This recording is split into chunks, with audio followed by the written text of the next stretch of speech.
So today's a great day if you want it to be a great day. You know, it's going to be exactly what you want it to be, and it's going to be the way you see it. And as a practitioner of religious science, the power is with you. I mean, I can say this, I can do this lecture, this sermon, whatever you want to call it, probably in 20 different ways at this point. It's really going to be the same idea. It's just coming from a different angle. I was thinking last night, this morning, I thought, how am I going to present it this week? You know, I'm going to tell you, years ago I met a man, David Walker, who was one of the presidents of Religious Science International, and he was an enormous person in real life. He's 6'3", 6'4", very flamboyant, theatrical, knew movie stars and people on Broadway. He was a gay man, and he was dynamic and huge. And he had me and a few of us in a class, and he said, your job as a minister or practitioner of this teaching is to get as excited as you can each and every week about principle. And of course, with all the reading of all these books that are in front of me, I had heard that concept before, but I guess it kind of somewhat eluded me. What the hell was he saying? And when he explained it, of course, I knew, but I didn't know. He says, your job is to get excited about principle. He says, it doesn't matter what you talk about. Because the information that's going to be in these books is so similar. I mean, one week we're talking about the founding fathers here and the creative impulse that was behind them. Another week we're talking about something that's from Islam, or we're talking about something Confucianism. We're always talking about something, but there's something underneath all of it that is the same, and that is principle. And then you might say, well, what is that? Well, more recently, the past decade, there was a movie and a book that swept the nation. It was called The Secret. The Secret talked about principle too. It didn't fully explain it. You remember the movie? Any of you who saw it? You know, there's a big genie in the sky, and he said, your wish is my command. Ernest Holmes taught it another way. He said, the universe is always saying yes to you. Life is affirming you, and it's accepting you at your own estimation. It's never going to be any more or any less than that. How great thou art. Okay, well, what does that mean? That means that you are greater than you know, more valuable than you can ever dream, and so is everybody else that travels the world with you. From the Course in Miracles, you can't possibly know the value of the person you're sitting next to. You don't know your own value. Many of us were raised in families where we were taught we were sinners and there was something wrong with us. And we have so much guilt that lives inside of us. How did that happen? We spend most of our second half of our life trying to undo the learning that we got in the first half. What it is to be a boy, what it is to be a girl, what it is to be a good boy, what it is to be a good girl, what it is to be valuable, what it is to be attractive, what it is to be successful. Where does all that stuff come from? And it's all nonsense, as you probably know, but it's stuff that you learn. When I was teaching this in Miami Unity 25 years ago, I put right on the marquee, the lies that Mama told me. And then some of my women friends said, well, that's kind of sexist. I said, okay. It isn't the lies that Mama told me, it's the lies that were told to me that framed my whole outlook for the rest of my darn life.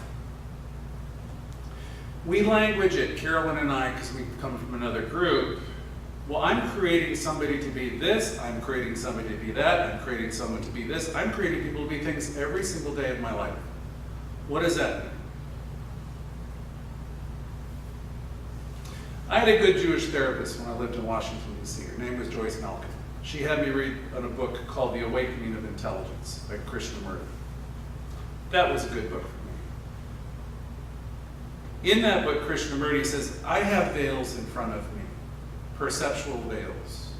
I can't see you as you really are. Not possible. You can't see me either, because you have veils of your own. You can try. I'd like you to try. I'd like to behold the good, the God in you too. Sometimes it's very difficult for me to see the good in you, because I have so much stuff that says you're not good. That you show up in 1,000 different ways and none of them are good enough. You're not reverend enough. You're not holy enough. You don't do what I think you ought to do. Where does any of that come from? The challenge for all of us is not to be concerned with what the other person is doing. The challenge for each of us is to work on our own veils, our perceptual realities, because we're creating everything and when? Now. All the time. We are what we call truth students here. So is this building, this Masonic Lodge. They got it in a way. You look downstairs, they talk about the virtues. That's where we go to in the end. What is God? What is, when I was learning this years ago, in one of the centers on the wall, they said God is peace, power, love, joy, beauty, wisdom. God is what we call the eternal verities, the truths of life. And what we do in the spiritual mind treatment process is we begin to align ourselves with what God is, rather than what we want.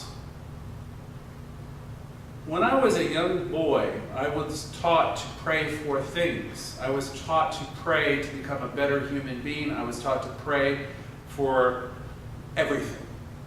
Jobs, girlfriends, boyfriends, success, pray for. And I was always praying for something that was weird. Okay, I'm here to tell you, I don't do that anymore, and that's not what we teach here. Spiritual mind treatment is born out of the idea of a recognition that God is. That's the first step of treatment. God what? Is. Said another way, the isness of life, this presence, this power is what? It's everywhere. It's in you, operating through you as you. The first step of the treatment is to awaken to the truth of who you are. You are it. You are the very thing you're looking for, and you travel everywhere to find it. You'll go to see a guru, you'll go this, you'll do this, you'll want to be reborn, rebirthed, slapped in the butt. You want everything to try to find something that's always been where? God in you, as you, is you. The best kept secret in the world is right where? In you. So we talk about spiritual awakening. What do we mean by that? It's awakening to how great what? Yeah. So once you start to awaken to the truth of who you are, then you really need to start paying attention to that. Resist the temptation to look at all the stuff outside of yourself and start naming it, because that's you tripping again. From the Course in Miracles, there's an idea, I don't know what anything means. That's such a powerful, powerful thought.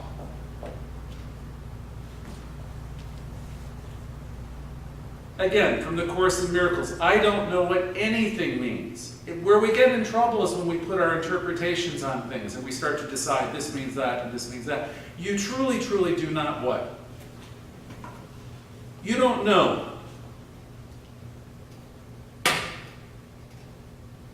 If you're a practitioner, you're working in a center like this and people are tripping and doing things, you might want to judge the minister when the minister is doing an intervention, because you think you know better and you are totally clueless. I'm going to tell you straight up, in this place, in this center, I care about the teaching. I don't live it perfectly, nobody does.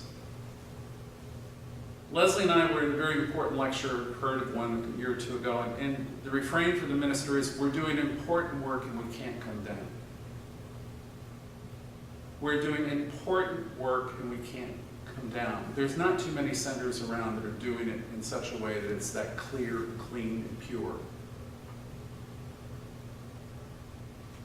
I have the responsibility when things are going awry like that to remove people, places, and things from it if it's getting in the way of the message. I will not always have the ability to do it in ways you like. I won't always have the time to explain it. I'm just going to have to do it. We do our best to bring everybody around up to speed so they know. But sometimes, people, codependent creatures as they are, they help people.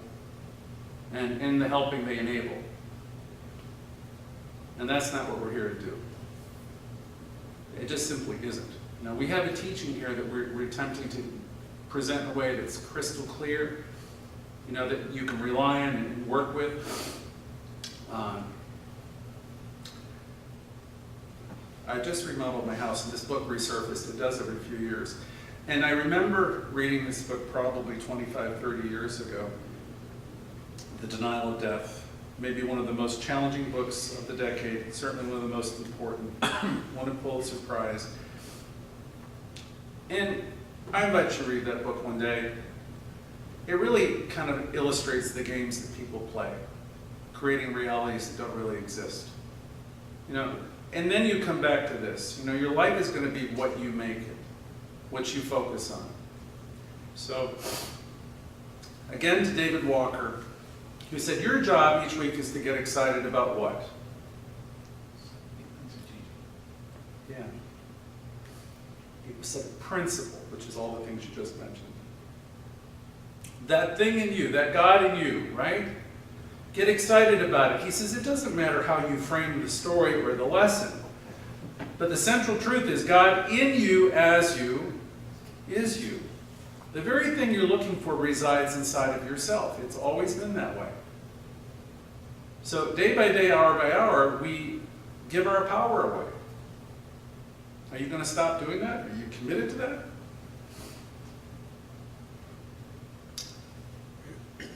One of the sayings we posted on Facebook this week, everybody's in the perfect place. That's one of our axioms of religious science.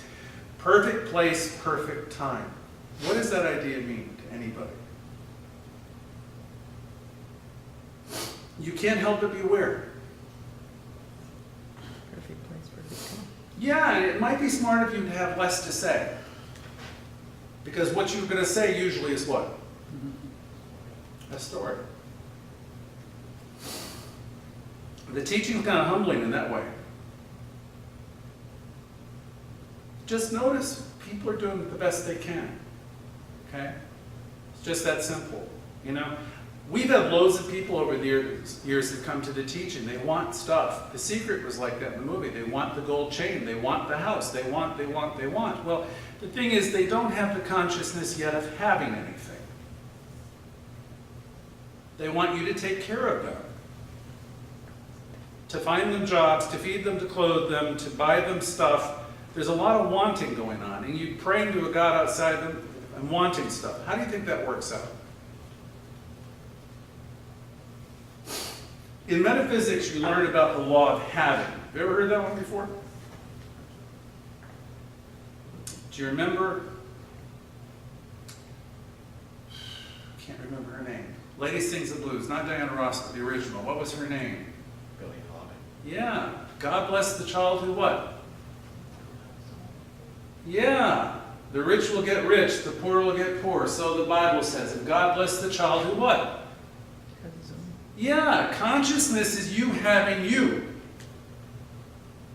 I can give you everything and you won't retain anything because you don't have a sense of having. I'll become broke in giving to you.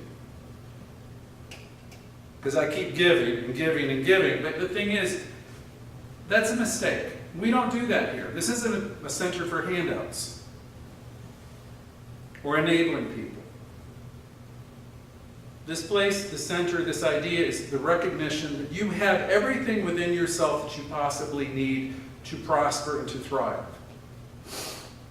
There's a pattern of health that's in you, that's operating in you and through you, that will bring you into right conditions, will bring you to health. There's an abundant universe you live in. There's plenty of good, plenty of money, plenty of everything available. So you might say, well, how come I don't have it? The answer will be what? One word. If you don't have love in your life, or money in your life, supply in your life, or helping in your life, you don't have what? Say it again. Consciousness. So, excuse me, I've got a thing in my... If you don't have those things in your life, it's not that they don't exist. Okay, you live in a universe that's full of every good thing. There's plenty of love, there's plenty of money, there's plenty of everything. And yet you have people in your life that are coming to you like beggars at a banquet. Give me, I don't have, I don't have, I don't have. And you enable them. You keep them sick. You keep them sick. You are responsible for keeping them sick.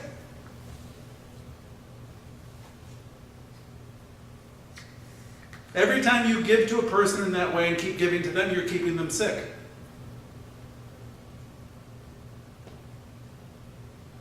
I remember going to a center years ago, and they had a food drive, and I was tripping. I tell you, Carolyn told me this morning, every time I say I'm tripping, I'm saying I'm old, right?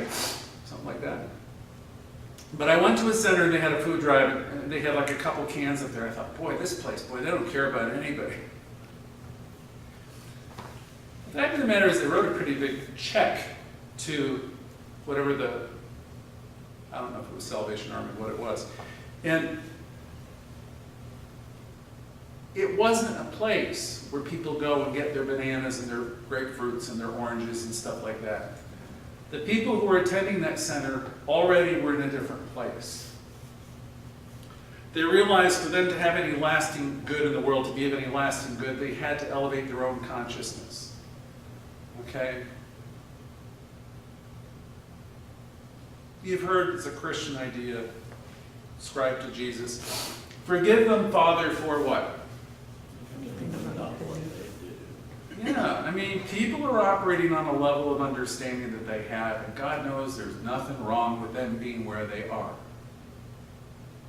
But if you're going to go down with them and commune with them, and you don't have much more to offer them than rescuing them, you got the blind leading the blind.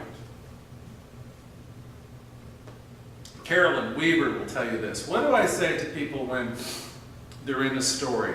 They're giving you the story. I'll say, how can I what? Support you and get you back on track. Yeah, exactly. Okay. You're always going to have people around you who are in stories. And what's the answer to that if you encounter them again? How can I support you and get you back on track? It isn't about you rescuing them, right? It's just the opposite. How can I what? Support you to get you back on track. Okay, so when they're making it about the minister, they're making it about the teacher, they're making it about the economy, they're making it about everything and anything, the answer is? How can I support you and get you back on track? You see how simple this is? As soon as you reach into your wallet and you give them the money that you need for your FP&L bill, what are you doing? Enable them. And who are you? Stay sick. You're keeping them sick, and what are you doing for yourself? You're causing a utility problem. Yeah. You're kind of causing lack in your own life, right? You get this? So we live in an abundant universe, and there's a lot of people out there that are starving and they don't have and they don't have. And God got news for you. The poor are always going to be with you. You've heard that before. It's been said for, I don't know, about 2,000 years. I have come so you can have a life and a life more abundant, right? It isn't because, we're going to pour riches and money on people. The riches and money are certainly available to them, but they are not going to see them probably in your day-to-day living or your life. They're not going to get it because something, they don't yet have the capacity to get it. What is upsetting to me is when I see some of you take your good and your energy and your love and all that, and you basically get involved in their story and drag yourself down so you can't pay your own bills and take care of yourself. You get hooked, okay? We get hooked in lots of ways too, right? I get hooked. I try not to, but I do. I may get a call from one of you and get me. No, you don't get me. You have a story, and then I get interested in the story, and I go there, and then I try to figure it out. Next thing I know, I'm in the middle of it. Anybody else do stuff like that? Okay, well, it's kind of human nature. So what are you going to do when you find yourself out there in that place where you've forgotten that you're supplied and supported, you've forgotten that the other person's supplied and supported? What do you do? Olivia, you've had projects like that before, haven't you? What do you do? I've been enabling lately. Okay. But before, it was different. Try to help them to move into a space and see what great they're great. All right, I don't need to gild the lily and say it over and over again. I think you built it already. From Louise Hay's book, You Can Heal Your Life, there is a song that came with the Songs and Affirmations companion CD cassette. And the lyric of the song is remembering and forgetting. It's the game that we play. If you can remember that this person who's sitting next to you has everything they possibly need, if you can remember that, and if you can remember that God is, and if you can remember you're living and surrounding yourself, and you live and move and have your being in God only, if you can remember the truth, then you won't get hooked into those stories. If you can remember the person sitting next to you in front of you is a child of God and is supplied and supported, then you won't get lost. If you can remember that, you won't get hooked. Remembering and forgetting, it's the game that we play. So if you forget who you are and you forget that they're supplied and supported, then you're going to get hooked into the story. A practitioner will practice. A practitioner is going to know that this person who I thought is depraved or deprived, or, pour them. If you're into that, then basically they got you by the hook. Your duty as a practitioner is to remember that everybody you see has what they need in life. The same power that exists in you exists in them. This is what we're talking about, principle. God in you, as you is you. Everybody is plugged into the same thing you are. When you start to see people as disadvantaged, you're doing them a disservice. When you know that this person in front of you has all the things in themselves to change, then you're helping them. It's one thing to direct people to resources, it's another thing to do it for them.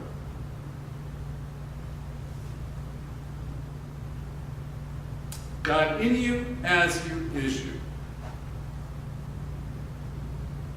You live in a world that's pregnant with power and beauty and health and supply. It has everything and it's always available to everybody. And you might argue, but they don't have it. And I'll say they don't have because their consciousness is what it is.